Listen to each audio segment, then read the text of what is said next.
Emmanuel Macron a trouvé la solution pour désengorger les tribunaux et réduire les délais de traitement des dossiers. Si, en fait c'est simple, c'est même trop simple, en supprimant les tribunaux et les juges. Je vous explique. Avant, quand vous aviez un problème avec votre ex ou un problème de loyer, vous preniez un avocat ou pas et vous saisissiez le juge de votre problème. Vous savez, le juge, cet être humain qui à 100 règle le problème de 100 000 habitants. Et 100, justement, c'est le nombre de postes supplémentaires prévus seulement par le budget et pour les 4 années à venir. Alors, je disais, un problème, un juge, un avocat, un tribunal, bah oui. Mais ça, c'était avant. Aujourd'hui est prévu pour demain, et j'espère que vous êtes bien assis, la disparition des tribunaux d'instance, ou plus exactement leur fusion au sein des tribunaux de grande instance, ce qui revient exactement au même, et vous obligera à faire des kilomètres. C'est pas possible. C'est pas possible, il faut... Non mais là, sérieusement. Pour que votre problème de loyer ou de voisinage soit examiné par le juge.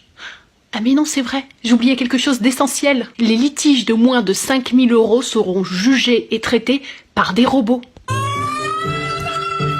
Oui, des robots, c'est-à-dire des plateformes dématérialisées gérées par des sociétés privées et gouvernées par leur propre intérêt économique, évidemment. Donc, vous paierez pour ne plus voir le juge. With our world. But did we design them to be trusted? Je vous ai parlé de la CAF. Faut que je vous parle de la CAF. Vous savez, cet organisme qui est chargé de payer l'allocation de soutien familial aux parents qui vivent seuls avec les enfants lorsque l'autre parent a été condamné à payer une pension alimentaire et qu'il ne s'exécute pas, ou lorsqu'il a été dispensé par le juge de payer une pension alimentaire. Eh bien, le risque en faisant de la CAF un juge modifiant les montants de pension alimentaire, c'est qu'il aligne le montant de ses pensions alimentaires sur celui de l'ASF pour faire supporter finalement le montant de l'ASF sur le parent débiteur de la pension alimentaire. En tout état de cause, il utilisera des barèmes, c'est-à-dire des montants précalculés sur la base des revenus du débiteur, sans examen de la situation plus globale, de la situation du débiteur, de la situation du créancier, les besoins de l'enfant.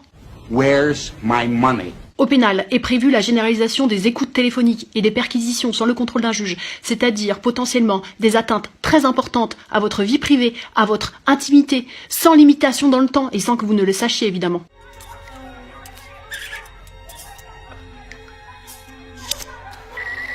Côté victime, c'est la généralisation des plaintes en ligne. Donc, les victimes qui se trouvent sans réseau, sans ordinateur ou qui simplement ont du mal à décrire ce qu'elles ont vécu, se trouveront être dissuadées de porter plainte. Le délai d'examen des plaintes des victimes va passer de 3 à 6 mois. C'est aussi la réduction du temps autrefois accordé aux éléments de l'enquête pendant les débats, à l'audience dans ces dossiers. Côté victime encore, c'est la création du tribunal criminel départemental pour les crimes punis de 20 ans ou moins de 20 ans. Sont donc concernés les viols. Dans ces dossiers, c'est la disparition de la décision par le peuple. Des pépites comme ça, il y en a encore plein. Mais le meilleur reste à venir, puisque s'annonce la réforme de l'aide juridictionnelle. Cette aide qui est versée aux justiciables les plus démunis pour les aider à assumer les frais de justice, les frais d'avocat notamment. Mais on en reparlera.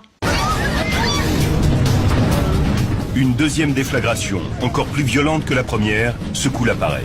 En attendant, le projet de loi passe en deuxième lecture au Sénat. Et nous, avocats, nous continuerons à faire ce que nous avons toujours fait, à savoir nous battre pour vos droits.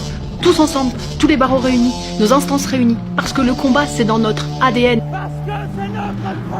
Et parce que c'est notre projet, et on peut le dire sans crier. Mais pour nous aider à vous aider, il faut partager cette vidéo. La liker, c'est bien, mais la partager, c'est encore mieux, parce qu'il faut faire connaître les intentions de ce gouvernement. Et puis prendre 2 minutes pour signer la pétition élaborée par nos instances pour obtenir le retrait du projet de loi en l'état. Le lien est juste en dessous de la vidéo.